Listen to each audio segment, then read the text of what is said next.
وَلَنَبْلُوَنَّكُمْ بِشَيْءٍ مِّنَ الْخَوْفِ وَالْجُوعِ وَنَقْصٍ مِّنَ الْأَمْوَالِ وَالْأَنفُسِ وَالثَّمَرَاتِ۔ دین پر چلنے میں بعض اوقات جانی نقصان کے علاوہ اس کے علاوہ اور بھی نقصانات برداشت کرنے پڑتے ہیں۔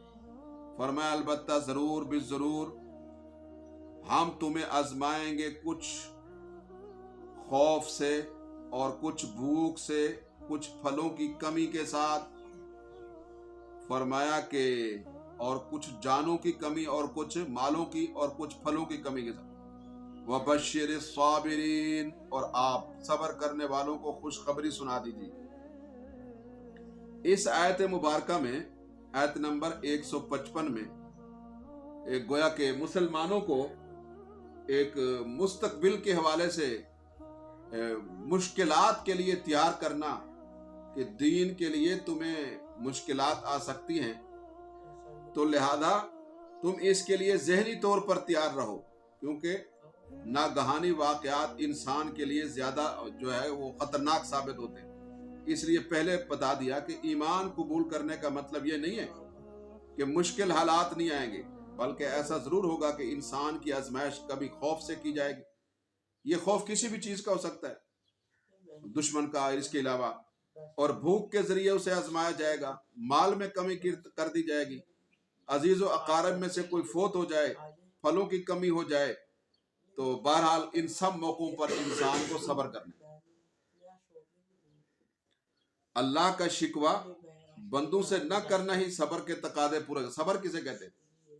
صبر کہتے ہیں کسی ناپسندیدہ چیز سے رک جانا۔ صبر کہتے ہیں تکلیف دہ چیز رک جانا۔ بعضوں کا صبر 3 قسم کا ہوتا ہے۔ گناہوں سے صبر یعنی گناہوں سے رک جانا، مصیبتوں پر صبر یعنی تکلیف اگر آ جائے، کوئی مصیبت آ جائے تو جزا فضا سے رک جانا، اور صبر یعنی جمے رہنا، ڈٹے رہنا نیکی پر۔ تو یہ سارے صبر کے مفہوم میں ساری چیزیں شامل ہیں۔ تو ارشاد فرماتے ہیں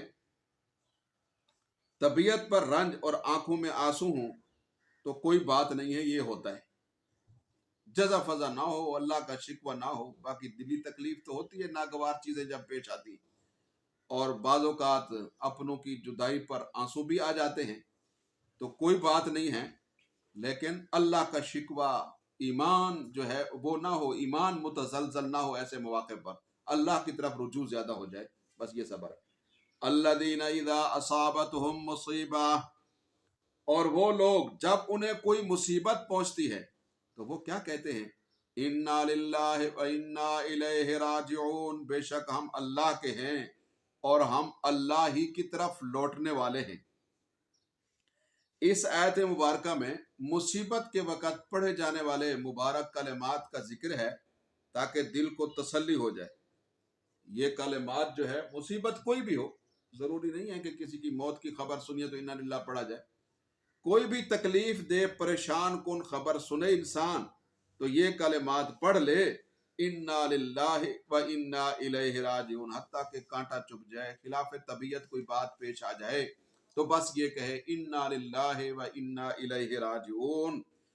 تو اس آیت مبارکہ میں صبر کرنے والوں کے لیے 2 چیزوں کا وعدہ کیا گیا۔